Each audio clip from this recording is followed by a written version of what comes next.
जीवम जीवम दवम जिणवर वसहेण जेण तिष्ठम देविंद विंद वंदम वंदे तम सवदा सिरसा।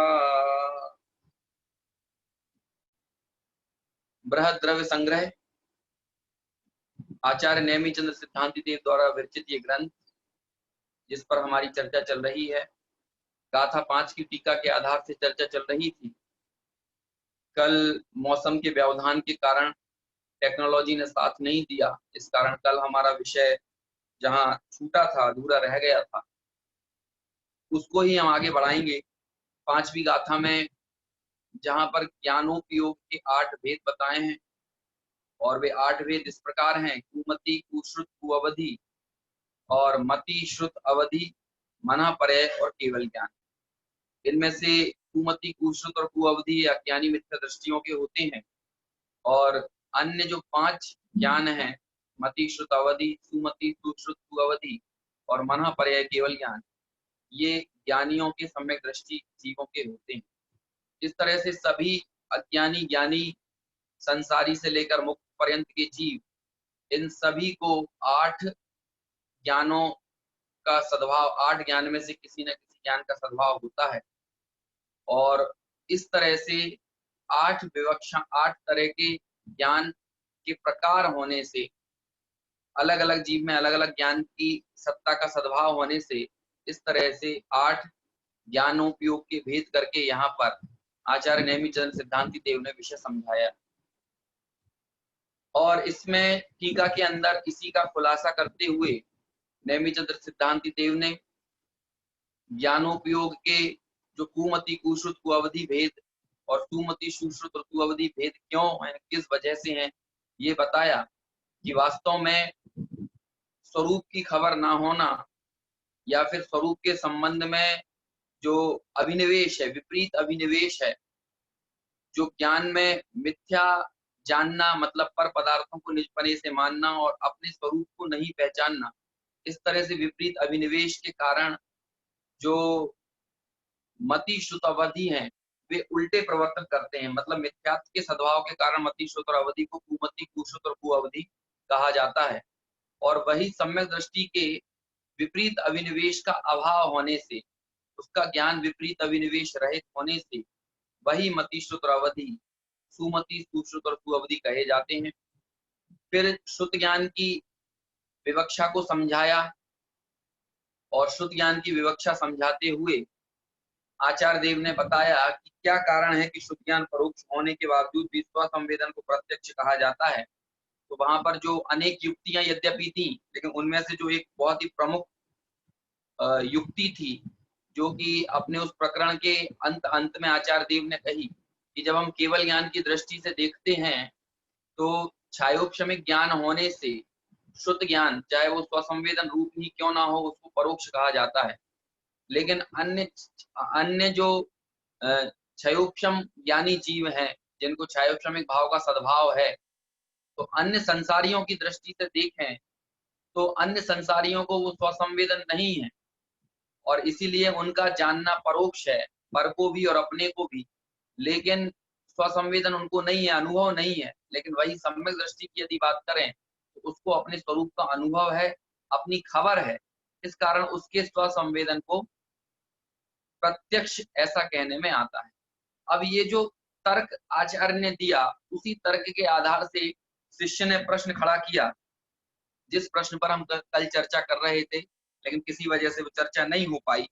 और वो चर्चा ये है कि आखिर क्या वजह है, क्या कारण है कि जब शुद्ध ज्ञान परोक्ष है तो आपने आखिर क्यों उसको प्रत्यक्ष कहा। चाहे वो एक देश ही क्यों ना हो, चाहे वो स्वसंवेदन ही क्यों ना हो, लेकिन उसे आप परोक्ष ही कहना चाहिए, आपको उसे प्रत्यक्ष नहीं कहना चाहिए।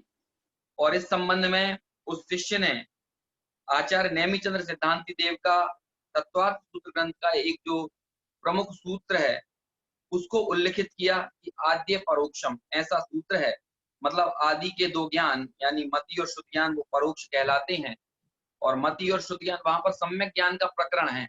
सम्यक ज्ञानम प्रमाणम, है ना, ये वाला पूरा प्रकरण चल रहा है और उसी प्रकरण में मति श्रुत अवधि मना परे और केवल ज्ञान इनकी चर्चा आई है। मतलब वहां कुमति कुश्रुत और कुअवधि की चर्चा नहीं है, बल्कि सुमति सुश्रुत और सुअवधि की चर्चा है। और वहां नैमित आचार्य उमा स्वामी ने सुमति और सुश्रुत को जो सम्यक ज्ञान का ही अंश है, उन दोनों ज्ञान को क्या कहा, उन्होंने परोक्ष कहा। और यहाँ टीका करते हुए ब्रह्मदेव सूरी उन शुरू के जो दो ज्ञान हैं उनको प्रत्यक्ष कहते हैं, है ना, मतलब कथनचित स्वसंवेदन को प्रत्यक्ष कहते हैं। तो ये इसी कारण से उस शिष्य ने ये प्रश्न खड़ा किया कि आपको भी मति और शुद्ध ज्ञान को पूरी तरह से परोक्ष कहना चाहिए, आप उन्हें प्रत्यक्ष मत कहिए। इस तरह से उसने चर्चा की। अब देखिए जो प्रकरण हमारा आया यहाँ पर और जहां से हमको बात करना है, आपकी स्क्रीन पर वो पेज नंबर निकल गया है। यहाँ देखिए सेकंड पैराग्राफ जो है वहां से हमको चर्चा करना है ना, आपको दिख रहा होगा स्क्रीन पर। यहाँ शिष्य पूछता है आद्य परोक्षम, ऐसा तत्वार्थ सूत्र में मति श्रुत इन दो ज्ञानों को परोक्ष कहा है, तो फिर प्रत्यक्ष किस प्रकार है? तो फिर ये जो श्रुत ज्ञान है इसे आपने प्रत्यक्ष किस प्रकार कहा? पहले मैं ये पूरा पैराग्राफ पढ़ लेता हूं, फिर हम इसकी चर्चा करेंगे। फिर क्या लिखते हैं आचार्य, कहते हैं कि उसका निराकरण इस प्रकार देते हैं कि वह उत्सर्ग का व्याख्यान है। मतलब जो तत्वार्थ सूत्र में व्याख्यान है वो उत्सर्ग का व्याख्यान है, और यहाँ जो कथन है वह अपवाद का व्याख्यान है। यदि वह उत्सर्ग कथन ना होता तो तत्वार्थ सूत्र में मति ज्ञान को परोक्ष किस प्रकार कहा है, और तर्क शास्त्र में वही मति ज्ञान साम व्यावहारिक प्रत्यक्ष किस प्रकार हो गया, है ना। जो हमारे न्याय शास्त्र हैं उसमें मति ज्ञान को, इंद्रिय प्रत्यक्ष को साम व्यावहारिक प्रत्यक्ष कहा। तो यहाँ पर काउंटर अटैक किया आचार्य ने उत्तर देते हुए कि वहां तो आपने मति ज्ञान को परोक्ष कहा और हमारे न्याय शास्त्रों में साम व्यावहारिक प्रत्यक्ष ऐसा कहने में आता है ना, फिर आप साम व्यावहारिक प्रत्यक्ष क्यों कहते हो, उसे परोक्ष ही कहना चाहिए। इस तरह से वो प्रश्न कर रहा है। अब आचार्य कहते हैं कि जिस प्रकार अपवाद व्याख्यान से मति ज्ञान को परोक्ष होने पर भी प्रत्यक्ष ज्ञान कहा है, उसी प्रकार स्व आत्मा भी मुख भाव श्रुत ज्ञान को भी परोक्ष होने पर भी प्रत्यक्ष कहा है। तथा यदि वह एकांतिक परोक्ष हो तो सुख दुखादि संवेदन भी परोक्ष हो जाता, परंतु ऐसा तो है नहीं। वही आत्मा, है ना, ये अपना इतना पैराग्राफ हो गया। आगे के जो पैराग्राफ है वो अवधि मना परे और केवल ज्ञान के, इस पैराग्राफ पर हम चर्चा करते हैं। देखिए क्या बात यहाँ पर कही कि ये सिर्फ इस शास्त्र की बात नहीं है, बल्कि जिनवाणी के अनेक कथनों में आपको इसी तरह की विवक्षाएं पढ़ने को सुनने को मिलेंगी। मैं आपको एक एग्जाम्पल देता हूं। आप यदि प्रवचन सार ग्रंथ उठाएंगे तो उस प्रवचन, ये जो उत्तर्क और अपवाद शब्द है ना, ये सबसे पहले मैं समझता हूं कि आगम ग्रंथों में इन शब्दों को निबद्ध करने वाले आचार्य यदि कोई हैं तो आचार्य कुंद कुंद हैं, जिन्होंने अपने प्रवचन सार में अच्छी खासी लंबी चर्चा की है मुनि राजों के स्वरूप को की चर्चा करते हुए। मुनि राजों की चर्चा करते हुए उन्होंने लिखा कि भाई मुनि राज उत्तर्ग मार्गी भी होते हैं और अपवाद मार्गी भी होते हैं। ये जो मैं चर्चा हो है ना प्रवचन सार की, ये मैं आपको उत्सर्ग और अपवाद का मतलब समझाने के लिए कर रहा हूँ, है ना। तो आप इसे ऐसा ना समझें कि मैं अपने विषय से भटक गया हूँ, लेकिन आप उत्सर्ग और अपवाद को पहले समझ लें। यदि ये नहीं समझेंगे तो इस तरह के जिनवाणी के जो कथन आएंगे तो उनमें आपको विरोध भाषित होगा। आपको लगेगा कि आचार्यों को कोई खुद ठिकाना नहीं है, एक आचार्य अलग बात करते हैं, दूसरे आचार्य अलग बात करते हैं। एक तरफ तो आचार्य उमा स्वामी कहते हैं कि मति और शुद्ध ज्ञान परोक्ष ही होते हैं, है ना। देखिए आचार्य उमा स्वामी ने जो 5 ज्ञानों की चर्चा की वो सम्यक ज्ञान की चर्चा है, वो कुमति कुश्रुत कुअवधि की तो है ही नहीं, इसलिए सुमति और सुश्रुत को भी उन्होंने परोक्ष ही कहा है। लेकिन यहाँ पर क्या कथन आया कि यहाँ पर स्वसंवेदन को यानी भाव श्रुत ज्ञान को यहाँ आचार्य देव ने प्रत्यक्ष कहा है, स्वसंवेदन प्रत्यक्ष ऐसा कथन आया। और सिर्फ यही नहीं, हम अनेक स्थानों पर पढ़ते हैं अनुभव प्रत्यक्ष करो, स्वसंवेदन प्रत्यक्ष करो, है ना। आचार्य कुंद ने स्वयं किया कि आत्मा आबाल गोपाल सबको सदाकाल प्रत्यक्ष है, सबको सदाकाल जानने में आता है ना, स्वानुभव से प्रत्यक्ष है, अनुभूति प्रत्यक्ष है। आप 49वीं गाथा की टीका देखिए, अमृतचंद्राचार्य ने ये चर्चा की, है ना, वो अव्यक्त होने पर भी प्रत्यक्ष है, ऐसा कहते हैं, मतलब अनुभव से प्रत्यक्ष है। तो आखिर ये अनुभव से प्रत्यक्ष क्यों कहा, जबकि वो अनुभव जो है, जो हमारा अनुभव है, वो भावश्रुत ज्ञान का ही तो हिस्सा है, वो भावश्रुत ज्ञान का ही तो अंग है, वो भावश्रुत ज्ञान के जरिए ही तो है। क्यों? क्योंकि हमको अवधि ज्ञान नहीं है, मना पर्याय ज्ञान नहीं है, केवल ज्ञान नहीं है, तो हमको अनुभव भी होगा, वो किस ज्ञान में होगा, वो मति शुद्ध ज्ञान में ही होगा ना, वो कोई अवधि मना पर्याय और केवल में तो होगा नहीं। और आपको एक बात पहले ही बता चुका हूं मैं कि अवधि और मना पर्याय ज्ञान मोक्ष मार्ग में बिल्कुल कार्यकारी नहीं है। फिर से बोलता हूं, लोगों को महिमा आती है अवधि मना पर्याय ज्ञान की, अवधि मना पर्याय ज्ञान मोक्ष मार्ग में बिल्कुल कार्यकारी नहीं है, बिल्कुल कार्यकारी नहीं है, समझ लेना। ये क्यों नहीं है? क्योंकि अवधि और मना पर्याय ज्ञान का विषय मूर्तिक है, ये सिर्फ मूर्तिक पदार्थों को ही जान सकते हैं। और आत्मा मूर्तिक है कि अमूर्तिक, आप ये बताइए, है ना। हाँ, मोक्ष मार्ग प्रकाशक में भी आत्मानुभूति को प्रत्यक्ष कहा है, और रहस्यपूर्ण चिट्ठी में तो ये बहुत चर्चा है, इस अनुभव प्रत्यक्ष के संबंध में ही चर्चा है रहस्यपूर्ण चिट्ठी में। मेरे पास मैसेज आया तो मैंने वो बात कही आपसे। हाँ, तो मैं क्या कह रहा था, हाँ, अवधि और मना पर्याय ज्ञान ये मूर्तिक कोई विषय बनाते हैं। तो यदि आप अवधि और मना पर्याय ज्ञान के भरोसे बैठे रहेंगे ना, तो आपको कभी आत्मानुभव होने वाला नहीं है। क्यों नहीं होने वाला है? इसीलिए नहीं होने वाला है क्योंकि ये मूर्तिक को विषय बनाते हैं और आत्मा अमूर्तिक है।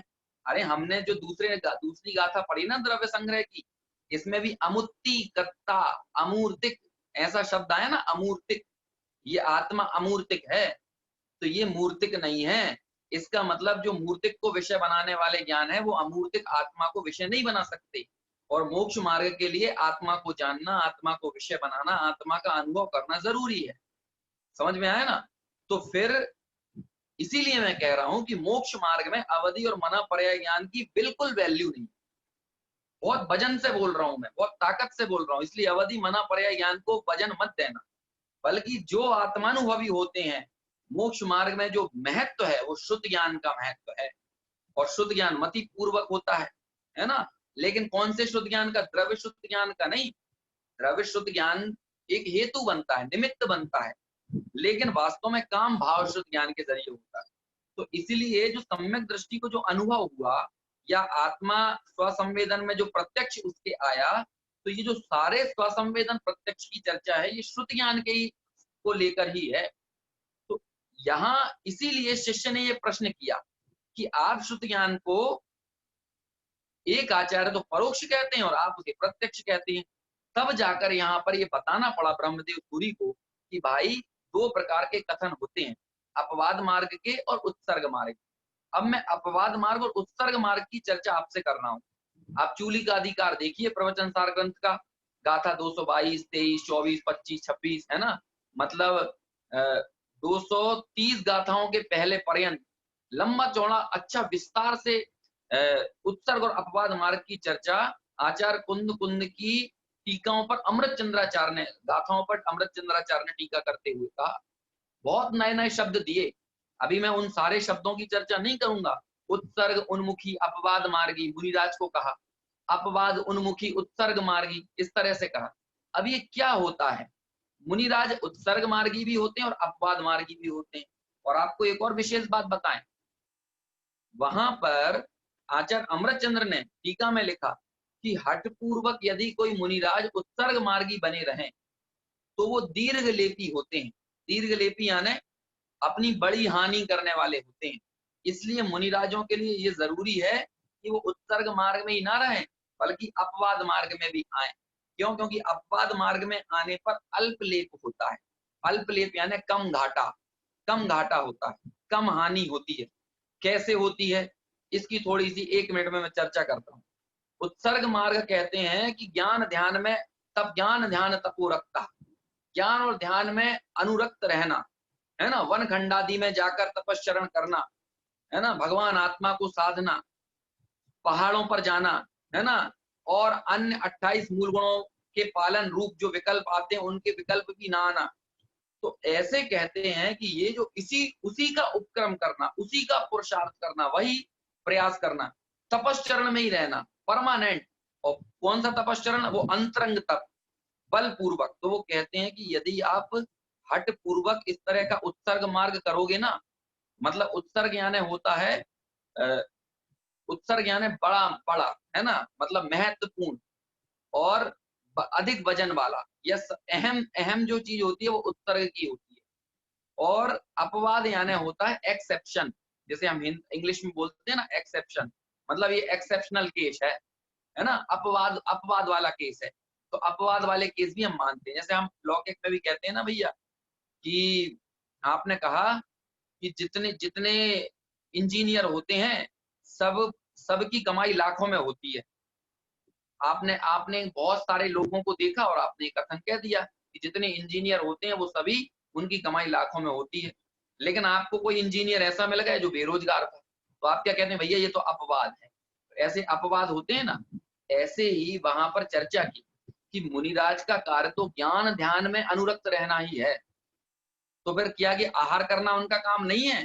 कि आहार करने रूप जो क्रिया होती है ये अपवाद मार्ग में होती है, ये उत्सर्ग मार्ग में नहीं होती। इसे गुणस्थानों की भाषा में कहें कि 7वां गुणस्थान उत्सर्ग मार्ग का है और 6वां गुणस्थान अपवाद मार्ग का। तो कुल मिलाकर कहने का अभिप्राय ये है कि कहीं कहीं विवक्षा भेद से, है ना, जो बलिष्ठ कथन है, जो बल वाला कथन है, जो ताकतवर कथन है, उस ताकतवर कथन की पतली गली निकलना, उस ताकतवर उस राजमार्ग की पतली गली निकलना। जैसे मुक्ति का जो मूल कारण है वो तो उत्सर्ग मार्ग ही है, लेकिन उसमें अपवाद मार्ग की पतली गली भी है।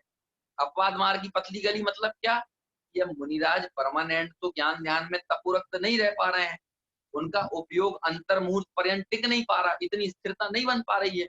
एक समय दो समय रहते हैं, अब उनको शरीर तो चलाना है ना। यदि यदि हठ पूर्वक उत्सर्ग मार्ग में रहें तो क्या होगा? तो मुनिराज की देह छूट जाएगी, और देह छूट जाएगी तो क्या होगा? मुनिराज चौथे गुण स्थान में चले जाएंगे। चौथे गुण स्थान में मतलब कि यदि हठ पूर्वक उत्सर्ग मार्ग में रहे और देह छूटी तो स्वर्ग चले जाएंगे।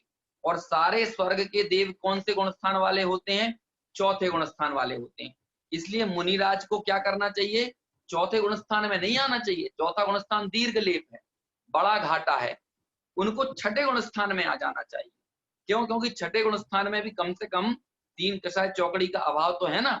इसलिए मुनिराज को उनकी तपश्चर्या के काल में उनको एक अपवाद मार्ग का भी एक रास्ता बताया, लेकिन उनको कहा यही कि अपवाद मार्ग को उपादेय मत मान लेना, आपका काम तो उत्सर्ग मार्ग ही रहने का है। तो इस तरह से उत्सर्ग और अपवाद मार्ग की चर्चा है ना। ये वहां पर दो शब्द आए, उत्सर्ग और अपवाद। ऐसे ही दो शब्द यहाँ पर व्याख्यान के लिए आए कि भाई मूल व्याख्यान, बलिष्ठ व्याख्यान, ताकतवर व्याख्यान, ताकतवर कथन यदि कोई है तो वो ताकतवर कथन तो यही है कि मति और श्रुत ज्ञान परोक्ष होते हैं, जो आचार्य उमा स्वामी ने लिखा। तो ये जो ताकतवर कथन है, इस ताकतवर इस बलिष्ठ कथन को कहा उत्सर्ग व्याख्यान। क्या कहा? उत्सर्ग व्याख्यान। क्योंकि मूल बात तो यही है कि मति और श्रुत परोक्ष होते हैं। क्यों? क्योंकि ये इंद्रिय मन के निमित्त से होते हैं, इनमें किसी ना किसी की सहायता जरूरी है। गुरु के उपदेश से होते हैं, शास्त्र के ग्रहण से होते हैं, शब्दों से होते हैं, है ना।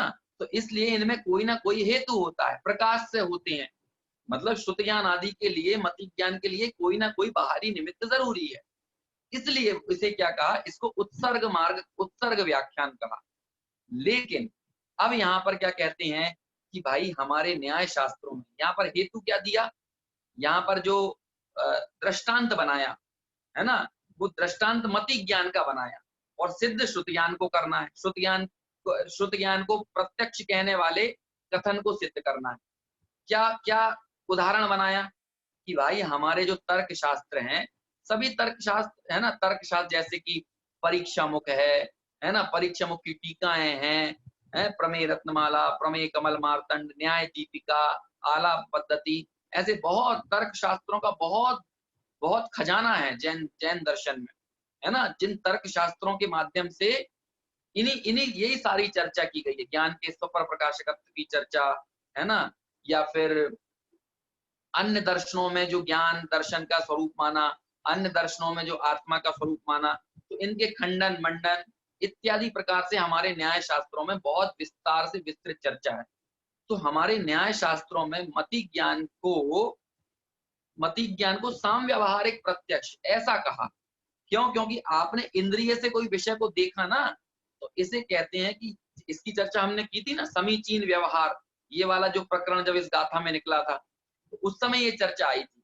तो वहां पर मति ज्ञान को परोक्ष होने पर भी क्या कहा? साम व्यवहारिक प्रत्यक्ष कहा। ये कहा ना, साम व्यवहारिक प्रत्यक्ष।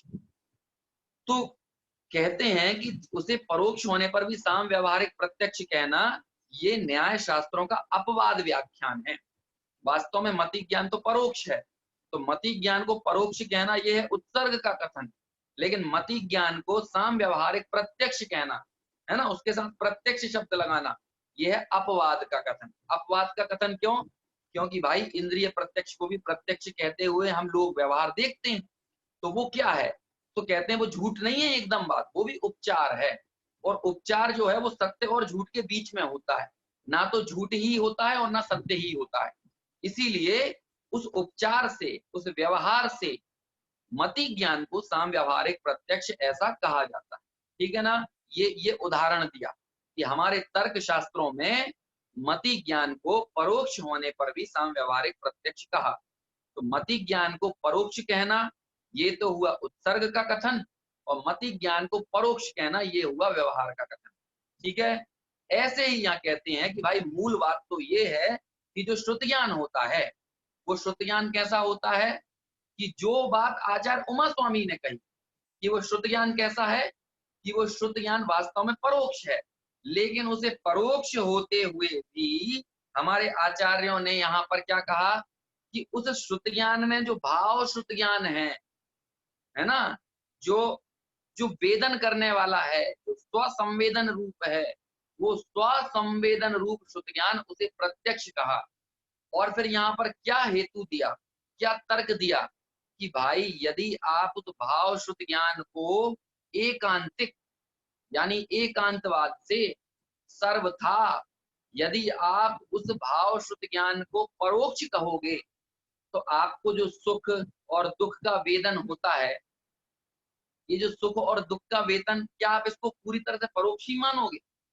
हमको दर्द हो रहा है, हमारी कोई चीज हमसे दूर हो गई और हमको जो अंदर में वेदन हो रहा है, हम लोग इतना आकुल व्याकुल हो रहे हैं, ये आकुल व्याकुलता की जो महसूसियत है, क्या इसको आप पूरी तरह से प्रत्यक्ष कहोगे?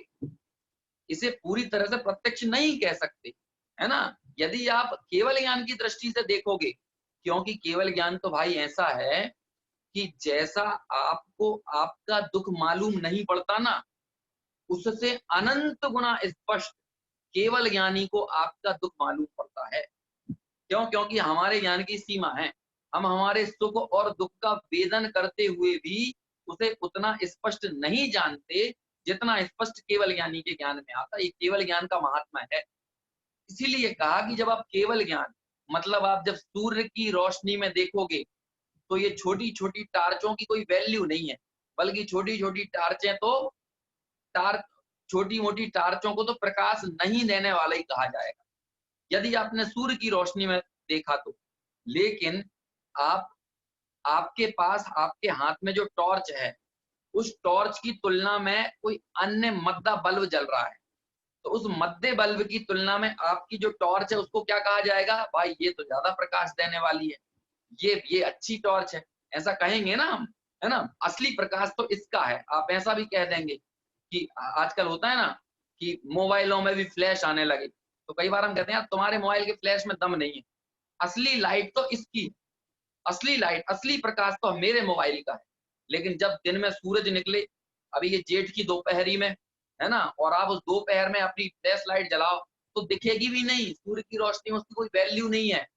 ऐसे ही जब आप केवल ज्ञान को सामने खड़ा कर दो और शुद्ध ज्ञान से तुलना करो, तो कहेंगे ये शुद्ध ज्ञान कुछ है ही नहीं, ये तो परोक्ष है। असली लाइट, असली प्रकाश किसका है? असली प्रकाश केवल ज्ञान का है। लेकिन जब आप एक तरफ स्वसंवेदन वाले श्रुत ज्ञानी को खड़ा करें और एक तरफ पर पदार्थों को इष्टमिष्ट मानने वाला, उनमें राग द्वेष करने वाला, अपने स्वरूप को विस्मृत किया हुआ व्यक्ति को खड़ा करें, तो फिर क्या कहेंगे? अरे इस ज्ञान में कोई दम नहीं है, असली ज्ञान तो ये श्रुत ज्ञानी का ज्ञान है, असली ज्ञान तो क्या है? ये ज्ञान है। ऐसे ही ये अपवाद का कथन है, ये अपवाद का व्याख्यान है कि भाई स्वसंवेदन को प्रत्यक्ष इसीलिए कहा क्योंकि उसको सर्वथा एकांतिक तौर पर हम उसे परोक्ष नहीं कह सकते। क्यों? क्योंकि ये जो महसूसियत है, ये जो अनुभव है, जब अपने स्वभाव का अनुभव होने पर, स्वसंवेदन होने पर जो आनंद प्रकट हुआ है, क्या उस आनंद को आप पूरी तरह से परोक्ष कह देंगे? क्या उस आनंद का महसूसियत, उस आनंद की अनुभूति उस ज्ञानी जीव को नहीं है? है ना उसकी अनुभूति, तभी तो उसके अंतर हृदय में समता प्रकट हुई है, वीतरागता का जन्म हुआ है, वो वीतरागता वृद्धिंगत हो रही है। यदि ये महसूसियत, ये अनुभूति ना होती तो आप बताइए, उस अनुभूति का कहना चाहिए उसका टेस्ट उसको झर ना रहा होता, उसे आप पूरी तरह परोक्ष की कोटि में डाल देते, तो फिर सोचिए उस अनुभूति का वजन कम नहीं हो जाएगा, उस स्वसंवेदन का वजन कम नहीं हो जाएगा।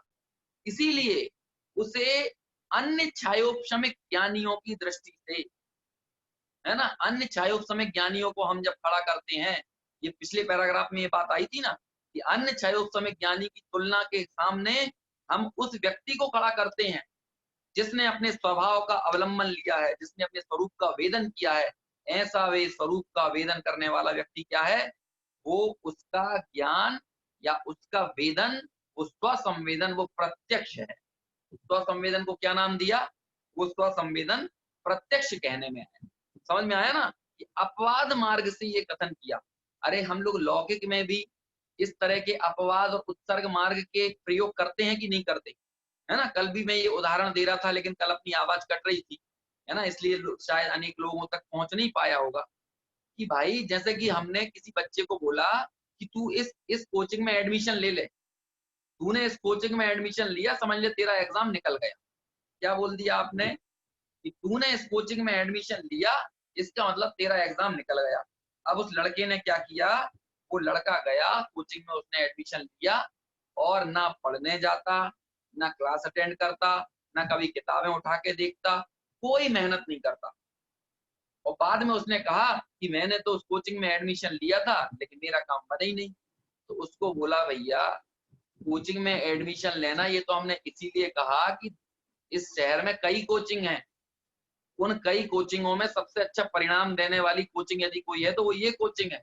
इसलिए मैंने कहा कि तूने इसमें एडमिशन लिया तो समझ ले कि, और तूने ये अपवाद मार्ग से कहा कि तू इस कोचिंग में एडमिशन लिया तो तू निकल गया, लेकिन उस कोचिंग में एडमिशन लेके तू एकदम निरुत्साही हो जाए, तू अध्ययन ना करे, तू पढ़ाई ना करे, अपना स्वयं का पुरुषार्थ ना लगाए, तो फिर तेरे को काय का कौन सा एग्जाम निकालेगा, कैसी सफलता मिलेगी? तो अपवाद के साथ उत्सर्ग को भी ध्यान में रखना जरूरी है। ये अपवाद का कथन था। ऐसे ही वास्तव में जब हम केवल ज्ञान लक्ष्मी के सामने स्वसंवेदन को खड़ा करें तो उसके सामने, केवल ज्ञान के सामने, तो वो स्वसंवेदन को परोक्षी कहने में आएगा। लेकिन जब हम उस स्वसंवेदन को अन्य क्षयोपशमिक ज्ञानियों के कंपैरिजन में खड़ा करें तो वो स्वसंवेदन क्या कहने में आएगा? वो स्वसंवेदन प्रत्यक्ष कहने में आएगा। ठीक है ना? ये इस पैराग्राफ का मंतव्य है। समझ में आया?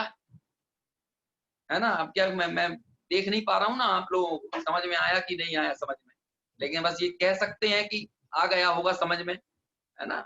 हाँ, किसी किसी का हाथ उठा, है ना? अब वो हाथ समझने के लिए उठा या पूछने के लिए उठा ये नहीं मालूम। वैसे अंगूठे का इसका मतलब होता है समझ में आया। ठीक है ना? तो इसीलिए उत्सर्ग और अपवाद व्याख्यान के इस तरह के कथन प्रयोग किए जाते हैं। ठीक है? अब देखिए आगे, आगे के 3 ज्ञान तो सरल है। मूल जो उतार चढ़ाव था, या मूल जो कहना चाहिए कि सामान्य और विशेष कथनों से जो चर्चा थी वो मति और श्रुत ज्ञान की थी। अवधि, मना, पर्याय और केवल ज्ञान की चर्चा तो सामान्य है, इसलिए हम इसमें ज्यादा समय भी खर्च नहीं करेंगे। सीधे आचार्यों ने जो लिखा है उसको पढ़ेंगे और यदि उसमें कुछ जरूरी लगेगा तो एक आध मिनट में वो बात कर लेंगे। ठीक है ना? आप अपनी स्क्रीन पर निकालिए, अभी हम जो पैराग्राफ पढ़ रहे थे उसके नीचे वाला पैराग्राफ पढ़ेंगे। ठीक है ना? अपनी स्क्रीन पर जूम करेंगे तो सब दिखेगा। क्लियर दिखेगा, स्पष्ट दिखाई देगा आपको। देखिए, वही आत्मा अवधि ज्ञानावरण के क्षयोपशम से मूर्त वस्तु को विकल्प सहित यानी साकार रूप से जो एक देश प्रत्यक्ष जानता है वह अवधि ज्ञान है। अवधि ज्ञान में क्या जरूरी है? क्षयोपशम से मूर्त वस्तु को विकल्प सहित, है ना। कैसे जानता है? अवधि ज्ञानावरण के क्षयोपशम से। हमने पहले चर्चा कर चुके हैं कि जो शुरू के 4 ज्ञान हैं इनमें क्षयोपशम काम करता है, और 5वां जो केवल ज्ञान है उसमें क्या काम करता है? उसमें क्षय काम करता है। उसमें केवल ज्ञानावरण का क्षय होना चाहिए, जबकि अवधि ज्ञानावरण, मना पर्याय ज्ञानावरण, मति ज्ञानावरण, श्रुत ज्ञानावरण, इनमें क्या होना चाहिए? इनमें कर्मों का क्षयोपशम होना चाहिए। केवल ज्ञान में क्षय होना चाहिए। और क्षयोपशम के संबंध में वो चीज याद रखिएगा, मैं पहले बोल चुका हूं, फिर दोहराता हूं कि जितना ज्ञान प्रकट है, क्या कहा? जितना ज्ञान, जैसे आपको मति ज्ञान है ना, तो मति ज्ञान में जितना ज्ञान प्रकट है, तो जो ज्ञान प्रकट है उसको क्या कहेंगे? जो ज्ञान प्रकट है उसको क्या कहेंगे? उसको कहेंगे मति ज्ञानावरण का क्षयोपशम। और जो ज्ञान आपको प्रकट नहीं है, जैसे कि आपके आपके पैरेलली 4 लोग खड़े हैं, है ना, 4 व्यक्ति हैं। एक व्यक्ति को 2 भाषा आती है, एक को 4 भाषा आती है, एक को 10 भाषा आती है, और एक को 20 भाषा आती है। 4 लोग हैं, एक को 2 भाषा, एक को 4, एक को 10 और एक को 20। जिसको 2 भाषा आती है ना, और अन्य 18 भाषाएं नहीं आती, तो हम क्या कहेंगे कि जो 2 भाषाएं प्रकट हैं उन 2 भाषाओं का, और ये चारों ज्ञानी कहलाएंगे मति ज्ञानी। चारों को हम विशेष नहीं कहेंगे, चारों के चारों क्या कहलाएंगे? आप 20 भाषा जानो चाहे 200 भाषा जान लो, लेकिन तब भी आप क्या कहलाओगे? मति ज्ञानी कहलाओगे। ठीक है ना?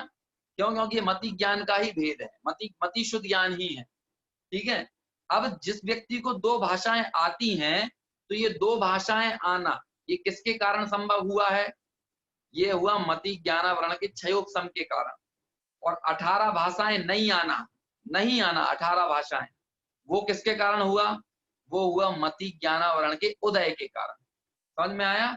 आना किसके कारण हुआ? क्षयोपशम के कारण। और नहीं आना किसके कारण हुआ? उदय के कारण, है ना। मति ज्ञानावरण कर्म के उदय के कारण। ज्ञानावरणी कर्म होता है ना, उस ज्ञानावरणी कर्म के भेद होते हैं। ये सब मति ज्ञानावरण, शुद्ध ज्ञानावरण, अवधि ज्ञानावरण, मना पर्याय ज्ञानावरण, केवल ज्ञानावरण। तो इसीलिए शुरू के 4 ज्ञानों में क्षयोपशम काम करता है, और 5वें ज्ञान में क्षय काम करता है। वो अभी अपनी परिभाषा में भी वो चीज आएगी, है ना, इसलिए मैंने पहले स्पष्ट कर दिया। और क्या लिखा? मूर्त वस्तु को जानता है। और कैसा? विकल्प सहित, एक देश प्रत्यक्ष। इसे एक देश प्रत्यक्ष क्यों कहा? क्योंकि असहाय है। हमने पहले चर्चा की थी अवधि दर्शन, केवल दर्शन आदि की ना, तो वहां पर हमने ये चीज देखी थी कि अवधि दर्शन, और यहाँ भी इस गाथा की टीका में भी बात आई थी कि अवधि दर्शन क्या है? अवधि दर्शन को भी एक देश प्रत्यक्ष कहा, लेकिन उसमें उसमें निराकार है, वो निर्विकल्प है, सामान्य प्रतिभास रूप है। जबकि ज्ञान कैसा है? अवधि ज्ञान कैसा है? ये विकल्प सहित है, कि इसमें सामान्य प्रतिभास नहीं है। सामान्य प्रतिभास यानी सत्ता मात्र को विषय बनाना, अस्तित्व मात्र को बताना, ये सामान्य प्रतिभास कहलाता है। जबकि ये अवधि ज्ञान उसमें विशेष जानता है, लेकिन सिर्फ किसको जानता है? सिर्फ मूर्त को ही जानता है। ठीक है, ये अवधि ज्ञानावरण की अवधि ज्ञान की बात हुई। आगे मना पर्याय ज्ञान। जो मनः पर्याय ज्ञानावरण के क्षयोपशम से तथा वीर यांतराय के क्षयोपशम से, है ना, दोनों चीजें जरूरी हैं। और ये यद्यपि वीर यांतराय का क्षयोपशम अवधि ज्ञानावरण में प्रयोग नहीं किया, लेकिन अवधि ज्ञानावरण में भी वीर यांतराय का क्षयोपशम जरूरी है। क्योंकि ज्ञान अकेले अपने ज्ञानावरण के क्षयोपशम से प्रकट नहीं होता, उसमें वीर यांतराय का क्षयोपशम भी जरूरी है, तभी किसी चीज का जानना हो पाता है ना। ये टीका की शुरुआत में ये बात स्पष्ट की थी, है ना, वीर यांतराय के संबंध में।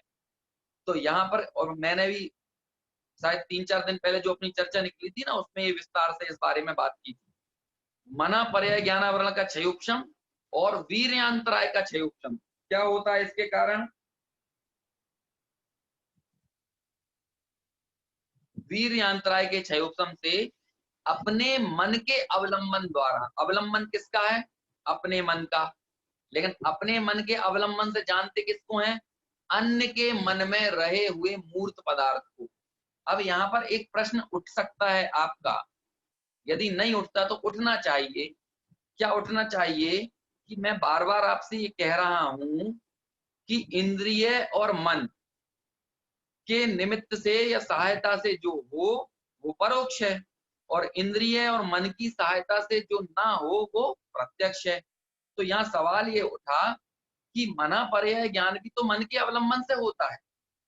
मना पर्याय ज्ञान यहाँ लिखा ना परिभाषा में, मना पर्याय ज्ञान भी मन के अवलंबन द्वारा होता है। लेकिन इसके बावजूद भी उसको प्रत्यक्ष क्यों कहा? क्यों प्रत्यक्ष इसको कहा? क्या उत्तर होना चाहिए इसका? इसका उत्तर इस प्रकार है कि यद्यपि मन का सद्भाव तो सभी संगी पंचेंद्रिय जीवों के है, लेकिन अकेले मन का सद्भाव होना, अकेले मन का अवलंबन होना आपके श्रुत ज्ञान में तो निमित्त बन सकता है, मति ज्ञान का तो निमित्त बन सकता है। मतलब कहने का ये अभिप्राय है कि जिस जिसको इंद्रिय और मन है, इस विश्व में जिस जिसको इंद्रिय और मन है, विश्व के उन समस्त जीवों को मति और श्रुत ज्ञान होता ही होता है, कम या ज्यादा वाली बात नहीं। भले ही कम हो कि ज्यादा हो, यदि इंद्रिय और मन है इसका मतलब मति और श्रुत ज्ञान होगा ही होगा। निगोदिया जीव को भी अक्षर के अनंतवे भाग जितना श्रुत ज्ञान होगा ही होगा। तो ये कंपलसरी है, मति और श्रुत ज्ञान की सत्ता और इंद्रिय और मन की सत्ता। लेकिन ये वाला जो अविनाभाव है ना, कि इंद्रिय और मन के होने पर मति श्रुत का होना, ये जो अविनाभाव है ये मना पर्याय में नहीं लगता। मतलब मन का होना और मना पर्याय ज्ञान का होना ये कंपलसरी नहीं और होता भी नहीं है ना। गृहस्थों के तो मना पर्याय ज्ञान होता ही नहीं है। भावलिंगी संतों के भी कुछ के होता है, कुछ के नहीं होता। अरे भैया 12वें गुणस्थान वाले मुनिराज, पूर्ण वीतरागी मुनिराज, लेकिन उन पूर्ण वीतरागी मुनिराज के भी मना पर्याय हो ये कोई कंपलसरी नहीं है ना। क्या कह रहा हूं? अनेक जीव ऐसे भी हो सकते हैं जिन्होंने जीवन में मना पर्याय ज्ञान का टेस्ट ही ना लिया हो और सीधे केवल ज्ञानी हो गए। लेकिन ऐसे जीव आपको नहीं मिलेंगे जिन्होंने मति शुद्ध ज्ञान को कभी चखा ना हो और केवल ज्ञानी हो गए। ऐसे जीव नहीं मिल सकते। मना पर्याय ज्ञान के बगैर मति शुद्ध से सीधे केवल ज्ञान हो सकता है, लेकिन हम सब लोगों ने, लेकिन बिना मन के भी होता है ना। ये पूछ रहे हैं। हाँ, चर्चा चल रही है, अपनी चर्चा करते हैं उसमें कि मन के अवलंबन, मतलब जब जब मना पर्याय ज्ञान होगा उसमें जरूरी नहीं है कि आपको मन हो ही हो, ये कोई जरूरी नहीं है। लेकिन कहते क्या है, ये क्यों यहां पर लिखा कि मन के अवलंबन द्वारा, कि वास्तव में अंतरंग कारण तो मना पर्याय ज्ञानावरण का क्षयोपशम है, वीर्यांतराय का क्षयोपशम है। लेकिन अन्य के मन में रह रहे मूर्त पदार्थों का जो विकल्प पूर्वक जानना होगा, है ना, जो अन्य के मन का विकल्प पूर्वक जानना होगा, वो विकल्पात्मक ज्ञान कहाँ उठेगा? वो कहाँ उठेगा? तो वो कहते हैं कि उसमें मन का अवलंबन सहाय बनेगा। यद्यपि ये कंपलसरी नहीं कि मन हो और मना पर्याय ज्ञान हो, लेकिन जब मना पर्याय ज्ञानावरण का क्षयोपशम होगा तो उस क्षयोपशम में मन का अवलंबन सहाय बनेगा। मतलब वो विकल्पात्मक ज्ञान झलकेगा ना कहीं। जैसे कि आपने किसी व्यक्ति को सामने देखा, तो उसके देखने में आपको जो उसका रूप आदि दिखाई दिया, तो उस रूप का देखना किसके कारण संभव हुआ? वास्तव में उस रूप के देखने में तो आपका मति ज्ञानावरण और शुद्ध ज्ञानावरण है ना, जो भी रूप के संबंध में विचार हुआ वो मूल कारण बना। लेकिन जैसे हमने परिभाषाओं में पढ़ा था ना कि वहां पर वो रूप के संबंध में बाह्य इंद्रिय कौन सी काम करी, कि वहां पर नेत्र इंद्रिय काम की, है ना। नेत्र इंद्रिय ने काम तो हुआ अंतरंग कारण से, लेकिन वहां पर काम कौन किया? कि वहां पर वो इंद्रिय काम की। ऐसे ही काम तो हुआ मना पर्याय ज्ञानावरण के क्षयोपशम से, काम तो हुआ वीर्यांतराय के क्षयोपशम से, लेकिन उसमें अवलंबन कौन बना? और वो अवलंबन कोई जबरदस्ती बनाया नहीं गया, बल्कि अंतरंग में ही अपने स्वयं की तपश्चर्या आदि के बल से ऐसी शक्ति विकसित हुई, और वो शक्ति बहुत इंटरनल है, कि वो ऐसी इंटरनल शक्ति है कि यद्यपि मन का सद्भाव सबके पास होने पर भी अन्य सब लोग मना पर्याय ज्ञानी नहीं होते, लेकिन इस एक पर्टिकुलर व्यक्ति में, भावलिंगी मुनिराज में, ऐसी शक्ति विकसित हुई कि वे अन्य के मन में रह रहे मूर्त पदार्थों को विकल्प सहित यानी साकार रूप से एक देश प्रत्यक्ष जान सकते हैं। इसी और वो जानना इतना प्रत्यक्ष होता है कि जो अपने विषय का निर्णय करना है उसमें कोई अस्पष्टता नहीं होती। तो अस्पष्टता ना होने के कारण भी अत्यंत स्पष्ट होने के कारण अपने विषय में, इस कारण भी वो प्रत्यक्ष है। और दूसरा, वो शक्ति में अंतरंग कारण ही प्रबल है, बहिरंग कारण प्रबल नहीं है। क्यों? क्योंकि बहिरंग कारण प्रबल होता तो सभी मन वालों को मना पर्याय ज्ञान होना चाहिए, लेकिन ऐसा नहीं होता। तो एक तो स्पष्टता और दूसरा अंतरंग सामर्थ्य है ना, मना पर्याय ज्ञान वर्ण का क्षयोपशम, वीर्यांतराय का क्षयोपशम, ये मूल वजह होने के कारण हम उसको एक देश प्रत्यक्ष कहते हैं। लेकिन वो एक देश प्रत्यक्ष भी आत्मानुभूति में कार्यकारी नहीं है, जैसा कि मैंने शुरू में कहा। क्यों? क्योंकि ये भी मूर्त पदार्थों को जानता है ना। कभी मना पर्याय ज्ञान ऐसा नहीं होगा कि मना पर्याय ज्ञान दूसरे व्यक्ति की अनुभूति में आ रहे आत्मा को अपना विषय बना ले, ऐसा कभी नहीं होगा। वो मना पर्याय ज्ञान दूसरे के मन में रह रहे मूर्त पदार्थों को ही जानेगा, अमूर्त को विषय नहीं बनाएगा, है ना। जैसे कि आप क्या सोच रहे हो, आपको अपने पुत्र का स्मरण आ रहा है, आपका पुत्र का जो रूप आदि आपके ख्याल में आ रहा है, तो मना पर्याय ज्ञान करेगा कि आपके मन में अपने पुत्र का विचार चल रहा है। तो वो जो पुत्र है वो मूर्त है, इसलिए वो मना पर्याय ज्ञान बता देगा कि आपको आपके मन में क्या विचार चल रहा है, आपका मन में क्या है ना। तो मन में रह रहे मूर्त पदार्थ को ही विषय बनाने वाला हो सकता है।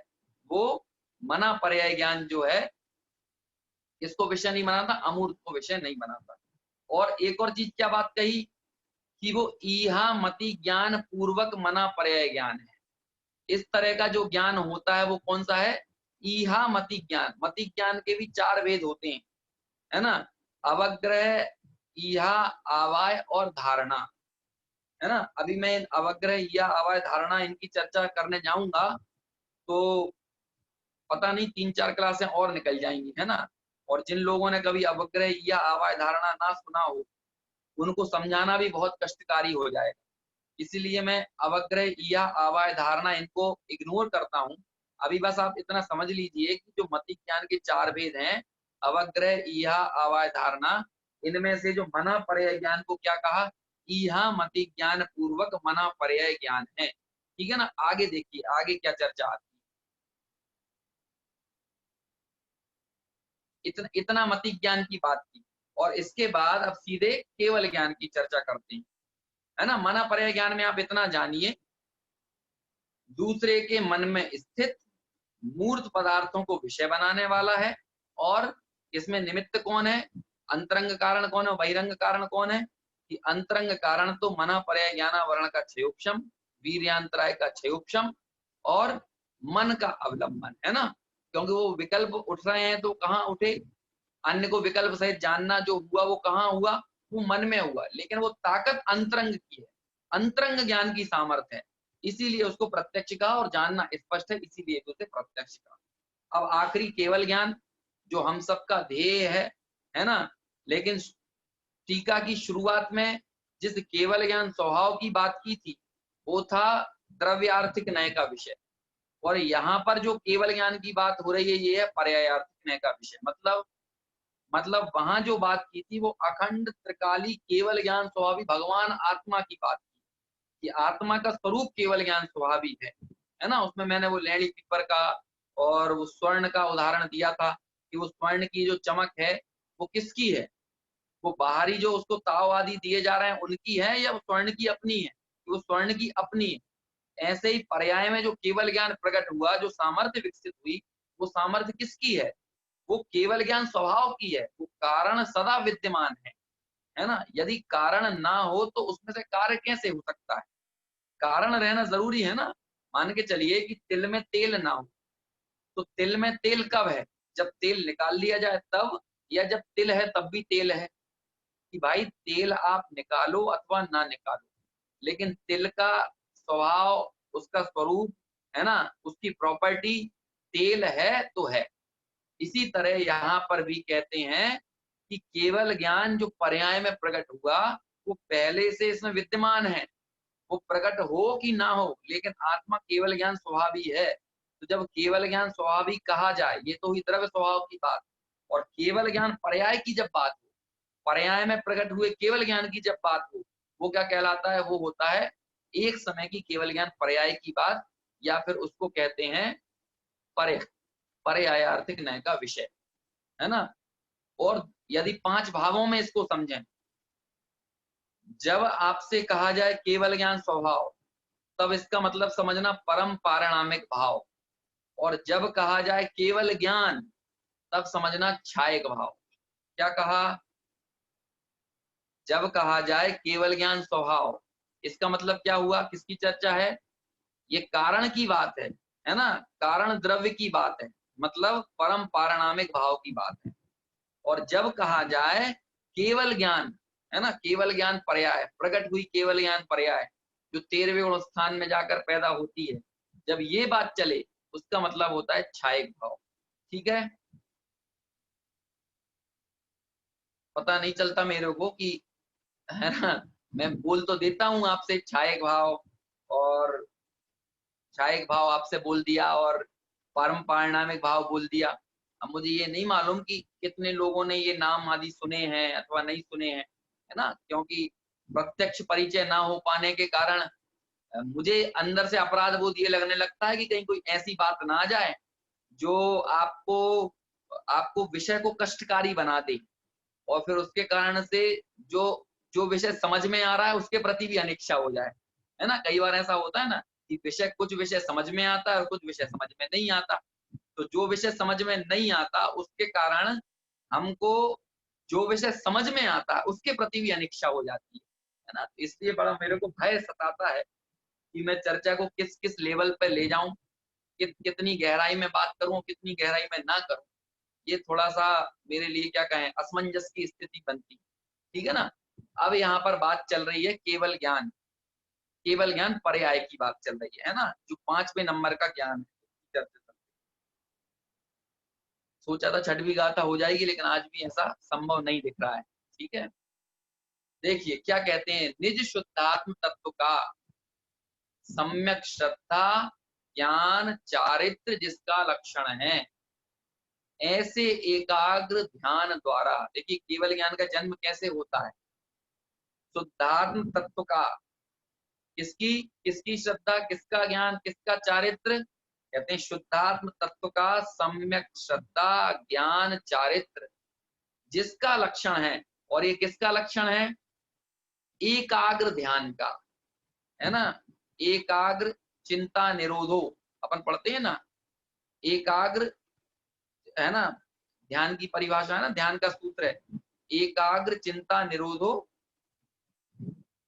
अब मेरे को एक मैसेज आ रहा है, जल्दी क्या है, आराम से लो आप, है ना, आराम से ही ले रहे हैं अपन। 5वीं गाथा को 4-5 दिन हो गए हैं, है ना। फिर भी एक दायित्व ये भी बनता है कि ऐसा ना हो कि सारी गतिविधियां सुचारू हो जाएं और हमारा विषय आधा अधूरा ही छूट जाए। तो इसलिए एक राग ये भी सताता है कि विषय को पूरा भी करने का एक राग विकल्प रहता है ना, क्योंकि ग्रंथ को आधा छोड़ना फिर कोई मतलब का नहीं होता है। ठीक है। तो एकाग्र चिंता निरोध, है ना, एकाग्र हो, किसी विषय में एकाग्र होना और अन्य सर्व विकल्पों से निवृत्ति मिलना। जो ध्यान की हम परिभाषा पढ़ते हैं ना, उसमें ये वाली बात आती है। तत्वाद सूत्र में भी ध्यान के प्रकरण में ये चर्चा है ना। किसी एक पर्टिकुलर विषय में एकाग्र चिंता निरोधो ध्यानम, ऐसा है ना परिभाषा। एकाग्र चिंता, एकाग्र होना विषय में, और अन्य विकल्पों का निरोध होना, उसको ध्यान कहा जाता है। तो ऐसे ही उस ध्यान का, एकाग्र ध्यान का लक्षण किसको कहा? उसको कहा सम्यक श्रद्धा ज्ञान और चारित्र। क्योंकि जब तक ये रत्नत्रय ना हो, सम्यक दर्शन, सम्यक ज्ञान, सम्यक चारित्र, ये यदि ना हो तो वो एकाग्र ध्यान कोई ध्यान नहीं कहलाएगा, है ना। इसलिए मूल में रत्नत्रय होना जरूरी है। नहीं तो ऐसे तो हमने अनेक लोग देखे हैं, कहते हैं कि भाई किसी व्यक्ति की पत्नी उससे दूर चली गई तो उसे अकेली पत्नी का ही ध्यान चल रहा है, तो पत्नी का ध्यान भाई ध्यान कहलाएगा कि नहीं कहलाएगा, है ना। कोई कोई अ, अपनी प्रियतमा को याद कर रहा है, कोई प्रेमी को याद कर रहा है, कोई पैसों को याद कर रहा है, पैसे पैसे के बारे में सोच रहा है, तो पैसे पैसे के बारे में सोचना ये क्या कहलाता है, ये ध्यान कहलाएगा क्या? कहते हैं नहीं, ये सब ध्यान नहीं कहलाएगा। क्यों नहीं कहलाएगा? क्योंकि इसमें जो एकाग्र ध्यान का लक्षण बताया ना, क्या लक्षण बताया एकाग्र ध्यान का? सम्यक श्रद्धा, सम्यक ज्ञान और सम्यक चारित्र। सम्यक श्रद्धा, सम्यक ज्ञान और सम्यक चारित्र जिसका लक्षण है, ऐसे एकाग्र ध्यान द्वारा केवल ज्ञानावरणी आदि 4 घाती कर्मों का नाश होने पर क्या होता है उस ध्यान के द्वारा, कि जब ये जीव उस एकाग्र ध्यान में ठहर जाता है, फिर श्रेणी चढ़ता है ना, निर्विकल्प स्वरूप में, निर्विकल्प समाधि में अविचल स्थिति होती है, और पश्चात जब श्रेणी चढ़कर पूर्ण वीतरागी होता है, और पूर्ण वीतरागी होने के बाद क्षीण मोह गुणस्थान के बाद जब ये 13वें गुणस्थान में प्रविष्ट करता है, तो उस 13वें गुणस्थान में इसके क्या होता है? चारों घातिया कर्मों का नाश होता है। कौन से 4 घातिया कर्म? ज्ञानावर्णी, दर्शनावर्णी, मोहनीय और अंतराय। उसमें ज्ञानावर्णी में सिर्फ केवल ज्ञानावर्णी को प्रमुख किया यहाँ पर। क्यों कहा? क्योंकि केवल ज्ञानावर्णी का क्षय होना, उसका नाश होना जरूरी है। इसलिए केवल ज्ञानावर्णी आदि में अन्य सबको भी गर्भित मानना, चाहे वो ज्ञानावर्णी की सब प्रकृतियां हो, है ना, दर्शनावर्णी की हो, मोहनीय की हो, अंतराय की हो, ये 4 घातिया कर्मों का एकदम सफाया हो जाता है 13वें गुण स्थान में। जब ऐसा हुआ तो उस समय जो उत्पन्न होता है, कौन उत्पन्न होता है? उस समय जो उत्पन्न होता है ऐसा ज्ञान जो एक समय में समस्त द्रव्य, क्षेत्र, काल और भाव को ग्रहण करने वाला है और सर्व प्रकार से उपादेय भूत है। क्या कहा टीका में? सर्व प्रकार से उपादेय भूत है। ऐसे उपादेय केवल ज्ञान का, उपादेय भूत केवल ज्ञान का स्वरूप है। वास्तव में ये पर्याय में प्रकट होने वाले केवल ज्ञान का ये स्वरूप है। और इस चीज को स्पष्ट करने के लिए देखिए स्टार बना है ना, उपादेय भूत के पहले स्टार बना है। उसका मतलब ही ये है कि उपादेय जो है वो 2 प्रकार का होता है। नीचे फुटनोट में दिया भी है, आप नीचे देखेंगे ना उपादेय। ये देखिए मैं फुटनोट पढ़ता हूँ। उपादेय यानी ग्रहण करने योग्य, ग्राह्य है। अब उपादेयपना मुख्य रूप से 2 प्रकार का कहा जाता है। मैंने शायद 2-3 दिन पहले चर्चा भी की थी। उपादेय कितने प्रकार का होता है? 2 प्रकार का होता है। गंभीर बात है ये नियमसार ग्रंथ है ना, उसकी गाथा 38, गाथा 42, उसमें यही बात है, यही चर्चा है। और 38 गाथा में भी उपादेय शब्द आया है ना। अति आसन्न भव्य जीवों को जो परम उपादेय है, तो वहां भी उपादेय कहा और यहाँ भी उपादेय कहा। तो नियम सार में जो 38वीं गाथा में या इस तरह के और अन्य आध्यात्मिक प्रकरणों में जो उपादेय शब्द आता है, वो उपादेय शब्द आश्रय करने वाले उपादेय को इंगित करता है। और यहाँ जो उपादेय शब्द आया है ये प्रकट करने वाले को इंगित कर रहा है। क्या होता है ये प्रकट करने वाला और आश्रय करने वाला? हम यहाँ देखते हैं। देखिए उपादेय यानी ग्राह्य, ग्रहण करने योग्य। उपादेयपना मुख्य रूप से 2 प्रकार का कहा जाता है। जब निज, नंबर 1, जब निज ध्रुव शुद्धात्मा, ज्ञायक स्वभाव आत्मा उपादेय कहा जाता है ना, या परम पारिणामिक भाव उपादेय कहा जाता है, तब वह आश्रय करने योग्य उपादेय समझना। जब कभी आपको त्रिकाली ध्रुव भगवान आत्मा को उपादेय कहें तो वहां पर क्या समझना? आत्मा मतलब आश्रय करने योग्य, ये आश्रय करने योग्य उपाधि। और जब केवल ज्ञान, सिद्धत्व आदि पर्याय उपाधि कही जाती हैं, तब वास्तव में इसे आश्रय करने वाला उपाधि नहीं समझना। क्यों? क्योंकि पर्याय का यदि आश्रय ले तो कभी भी निर्मल पर्याय प्रकट नहीं होती, है ना। तो फिर वो उपादेय कौन सा उपादेय है?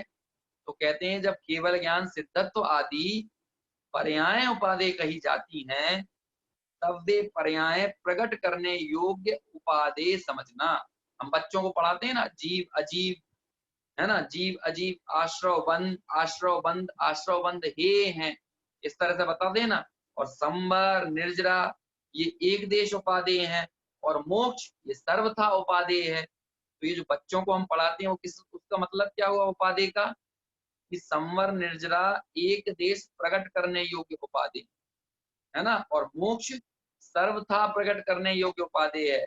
लेकिन प्रकट करने योग्य उपादेय का कभी आश्रय नहीं लिया जाता, क्योंकि पर्याय का कभी आश्रय लेना नहीं है, आश्रय द्रव्य का लेना है, त्रिकाली द्रव्य का लेना है, त्रिकाली स्वभाव का लेना है, अखंड का, अभेद का। ऐसे अखंड अभेद स्वभाव के आश्रय के बल पर प्रकट करने योग्य उपादेय जो है वो प्रकट होती है। यदि उस अखंड का आश्रय ना लिया जाए तो कभी भी प्रकट करने योग्य निर्मल पर्याय प्रकट नहीं होती। एक बहुत सुंदर ग्रंथ है स्वरूप संबोधन, अकलंक देव आचार्य का लिखा हुआ, है ना, 8वीं शताब्दी का ग्रंथ होगा। वहां पर उन्होंने ये लिखा कि वास्तव में मुझे मोक्ष की भी आकांक्षा नहीं है, मुझे सम्यक दर्शन की भी आकांक्षा नहीं है। अरे क्या कहें अब आपको, ऐसा तक आचार्यों ने लिख दिया कि मैं आत्मा को विषय बनाऊं इस इच्छा की भी आकांक्षा नहीं है। क्यों? क्योंकि ऐसी इच्छा का की आकांक्षा होना वो वास्तव में इच्छा का विकल्प है, इच्छा का आश्रय है। और जिसने आत्मा का अवलंबन लिया है ना, जिसने आत्मा को जान ही लिया है, उसकी अब इच्छा नहीं रही, वो तो अपने स्वरूप में ठहर गया। आपने कभी ऐसा सुना कि कोई माँ बोलती है मुझे अपने पुत्र को प्रेम करना चाहिए, मुझे अपने पुत्र को प्रेम करने की इच्छा होना चाहिए? कभी आपने ऐसा सुना कोई माँ बोलती है? अरे ये सब बोलने की, ये सब सोचने की या इच्छा करने की जरूरत नहीं है। जिससे प्रीति होती है उसका आश्रय स्वतः होता है। ऐसे ही जो अपना स्वरूप है और उसकी प्रीति हो, तो उसकी प्रीति हो तो उसका अवलंबन होता ही होता है। उसकी इच्छा नहीं करना पड़ती कि मैं अपने स्वरूप का अवलंबन हूं। लेकिन ये इच्छा हमें कब तक करना पड़ती है? जब तक हमारा निर्णय पक्का नहीं होता। हम लोग ढुलमुल स्थिति में रहते हैं, संशयात्मक स्थिति बनी रहती है। मैं आत्मा हूं कि शरीर हूं, मैं आत्मा हूं कि संयोग हूं, आचार्यों ने जो बात कही वो सही है या नहीं है। तो ये निर्णय होना बहुत जरूरी है।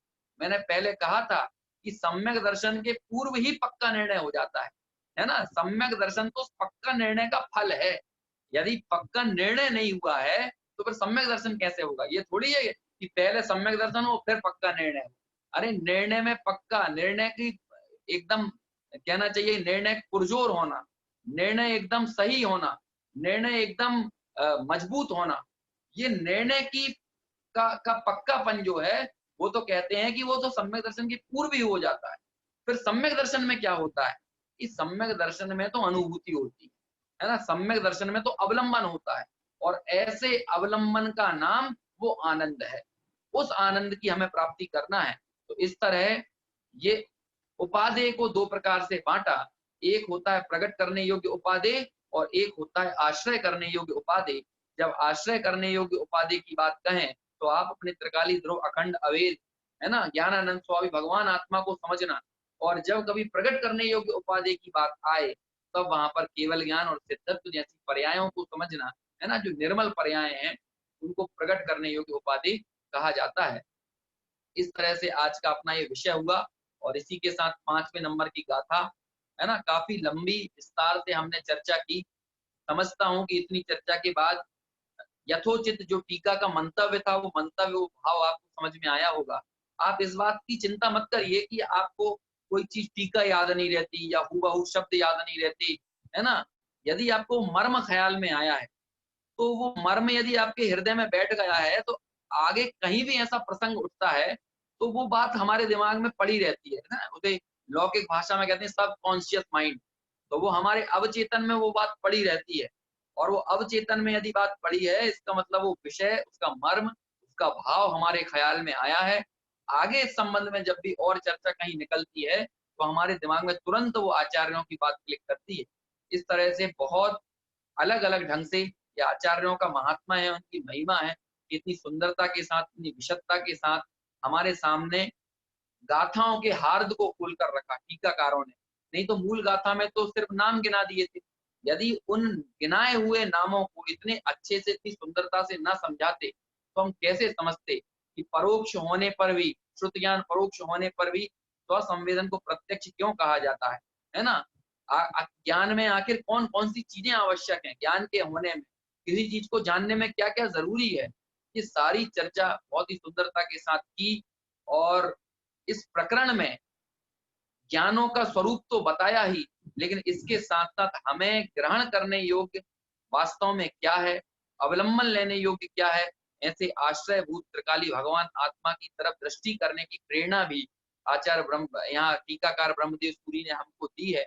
ऐसे उस अखंड अभेद त्रिकाली निशुद्धात्म तत्व को विषय बनाकर हम उसमें ही जमे, उसमें ही रमे, भाव शुद्ध ज्ञान के द्वारा पहले स्वसंवेदन को, स्वसंवेदन प्रत्यक्ष को प्रकट करें, और कालांतर में यही स्वसंवेदन प्रत्यक्ष केवल ज्ञान पर्याय को भी उत्पन्न करने वाला साबित होगा। तो हम सब भी ऐसी केवल ज्ञान पर्याय और सिद्धत्व की पर्याय को प्रकट करें। इसी मंगल भावना के साथ अभी यही वाणी पर विराम देता हूँ। आपको कोई विषय में शंका रही हो तो आप बाद में व्यक्तिगत मैसेज से पूछ सकते हैं, है ना। आपको तत्काल होगा तो वही मैसेज पर उत्तर दे दूंगा, और यदि नहीं होगा तो कक्षा के माध्यम से उत्तर देंगे। उससे ये बात भी समझ में आती है कि अन्य लोगों को भी इस संबंध में कोई शंका हो सकती है। वास्तव में विषय का खुलासा प्रश्नोत्तर के माध्यम से ही होता है, तो इसलिए उस विषय के बारे में सोचना और पूछना, क्योंकि प्रश्ना भी स्वाध्याय का एक अंग है ना। और आप यदि पूछें और मैं बताऊं तो इससे मैं बड़ा हो गया, आप छोटे हो गए, ये बात नहीं है।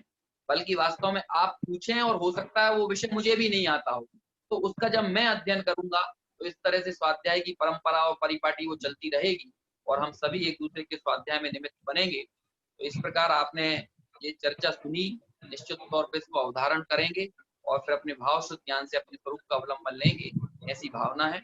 अभी अपनी वाणी को यही विराम देते हैं। सादर जय जय। जनवाणी स्तुति। निज निधि निज में बताई, यह अनंत उपकार है। इसके लिए जनवाणी शत बार है, वंदना शत बार।